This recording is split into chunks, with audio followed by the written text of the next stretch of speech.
The Roman Empire was one of the greatest empires in the ancient world. It left us a host of languages based on Latin, as well as many cultural institutions that still exist. While the Roman Empire is gone, when exactly did it cease to exist? Learn more about exactly when the Roman Empire fell, and if such a thing even makes sense, on this episode of Everything Everywhere Daily.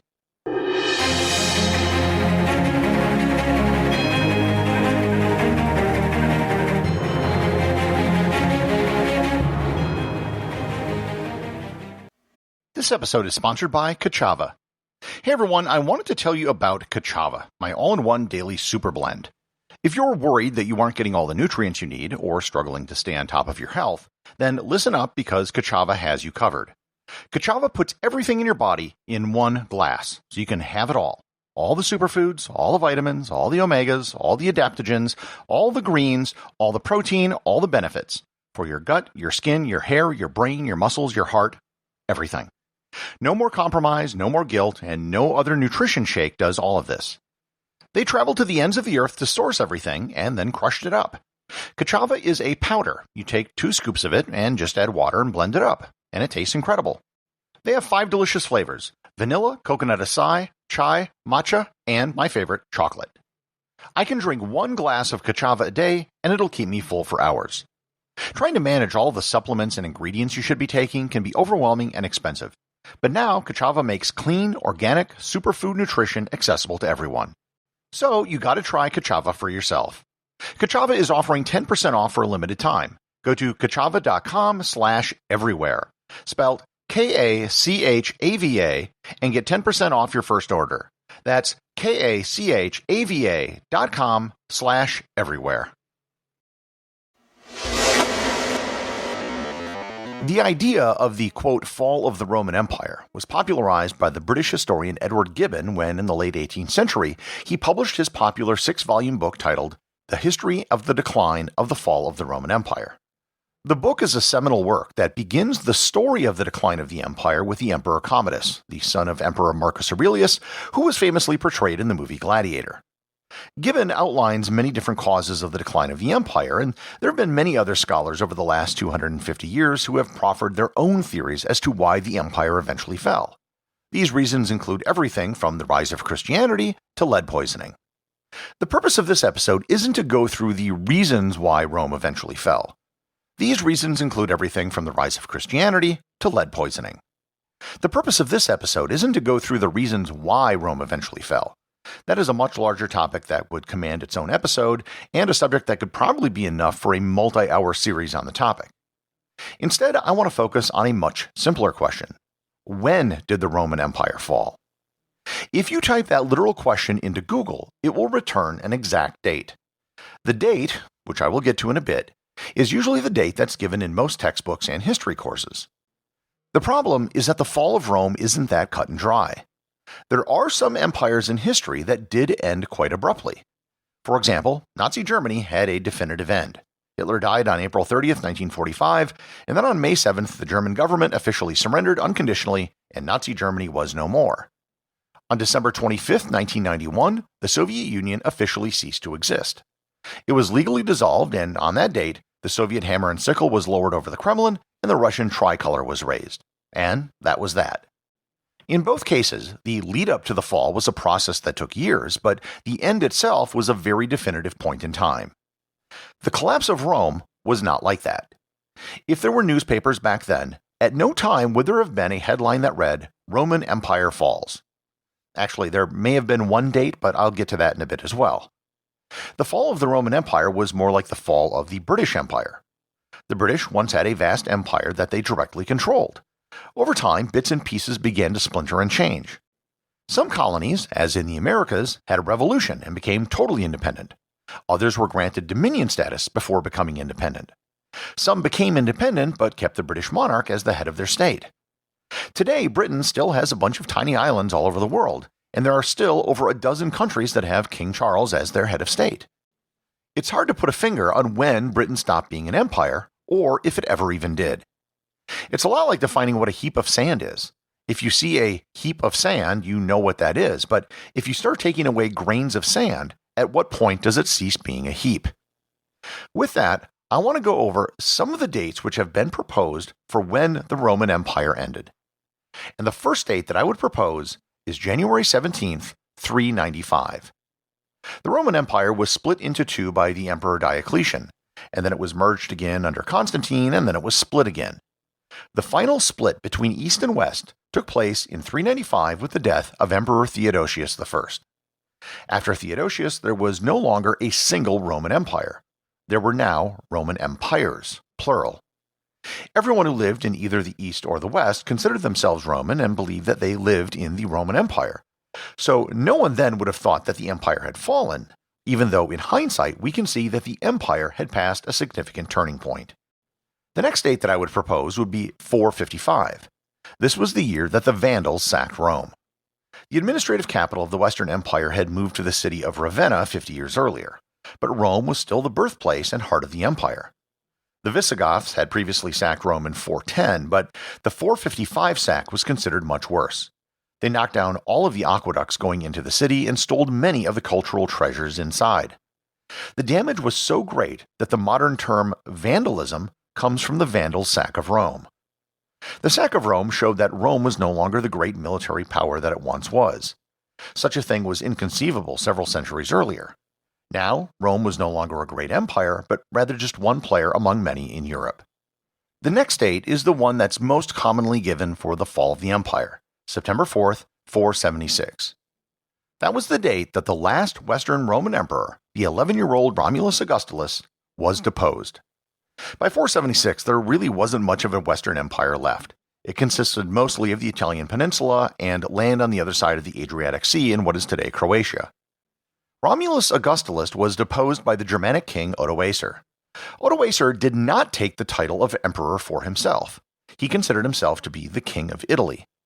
However, everyone still considered themselves Roman, and Odoacer ruled with the consent of the Roman Senate, which was the defining characteristic of every previous Roman emperor.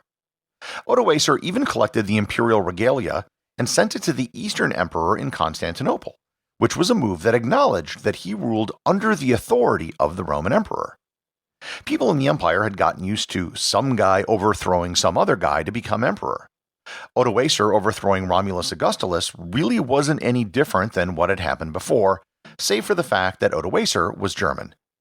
You can definitively say that 476 was the end of Roman emperors in the West, sort of, and you could say that you can't have an empire without an emperor. However, it still leaves the oh-so-slight problem that everything was going along just swimmingly in the eastern half of the empire, centered around Constantinople. To be sure, the Roman Empire was different and smaller and not based in Rome, but its direct continuation was still going strong after 476. The next date you could use is 565, which marks the death of Emperor Justinian. Justinian was an Eastern emperor, but he was the last one to attempt to retake the Western Empire. He managed to reconquer the Italian peninsula and Dalmatia, as well as some territory in Libya, Tunisia, and southern Spain. After Justinian, the Eastern Empire, which was now just the Roman Empire, stuck to the Eastern Mediterranean. Another date you could use is 603, which was the last known date that the Roman Senate passed anything. The Senate was the defining institution of Rome, dating back to when it became a republic in 509 BC. The emblematic phrase which defined Rome was Senatus Populesque Romanus, abbreviated as SPQR.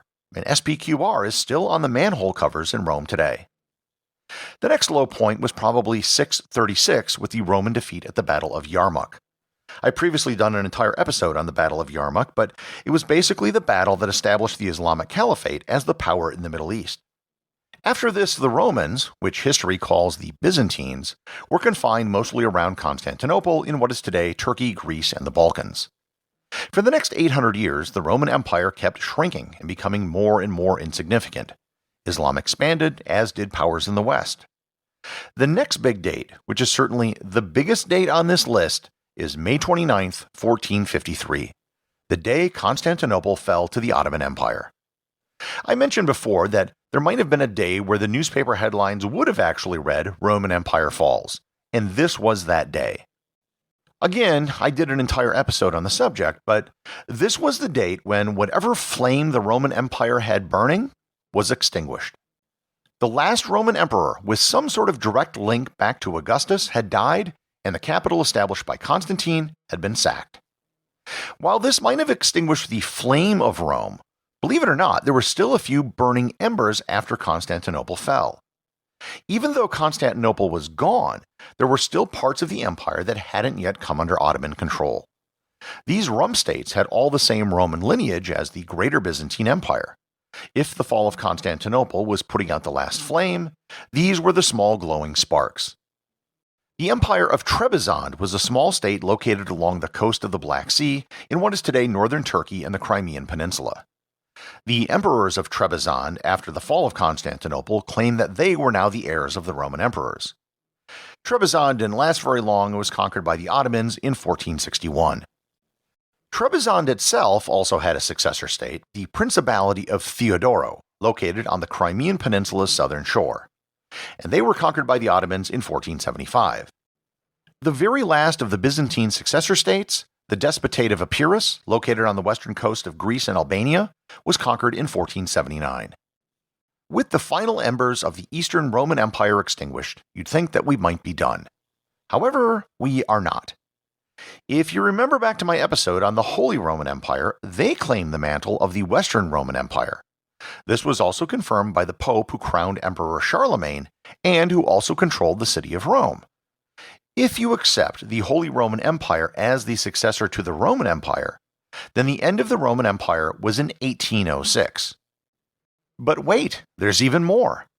The daughter of the last emperor, Constantine XI Palaiologos, was married to the leader of Russia. The Russians used this marriage to call themselves an empire, and the Russian leader began to use the term Tsar, which is Russian for Caesar. If the Russian Empire was the successor state, then the Roman Empire ended with the Russian Revolution in 1917.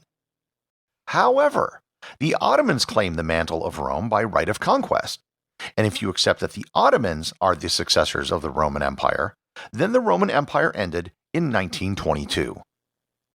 Now, I grant the last of these few cases are pretty extreme. Nonetheless, they do show just how long the lingering influence of the Roman Empire was. Personally, I think the only reasonable date that you can assign to the fall of the Roman Empire is 1453. While 476 was the year of the last Roman emperor, I don't think it resulted in enough major changes to say that that was the end of the empire. The crumbs of empire which existed after the fall of Constantinople were too small to carry the mantle of Rome, so I really wouldn't count them. However, no matter where you draw the line, the one thing you have to admit is that it took a really long time for the Roman Empire to finally fall. Everything Everywhere Daily is an Airwave Media podcast. The executive producer is Darcy Adams. The associate producers are Thor Thomsen and Peter Bennett. Today's review comes from listener John Wood on Facebook. He writes, "Good morning, Gary. Let me just say it's great to put a face to the voice that I've been listening to for the last couple of months. I just wanted to thank you for all the hard work you do putting out the show. I'm a proud member of the Completionist Club twice. I'm actually going through your catalog again, picking out episodes I really liked and listening to them for a third time. You know, really commit them to memory. Lol. I started listening in August of 2022 and completed your entire back catalog by the end of September. I'm a truck driver and regularly listen to your show for 10 to 14 hours a day with absolute joy. Keep up the amazing work, Gary. Whether you know it or not, you're making the world a better place. From all the curious people out in the world, thank you. Hopefully, I'll be listening someday and hear you read this message. I hope you have a wonderful day." Thanks, John. It appears that there is a growing community of truck drivers that listen to this show. And as such, I think it's time to formally announce the establishment of TDU, Truck Driver University. As the Chancellor of TDU, I would like to welcome you to the inaugural class. TDU is the only online university that lets you learn as you drive. If you know of any potential TDU students, just send them through their favorite podcast app for matriculation. Remember, if you leave a review or send me a boostagram, you too can have it read on the show.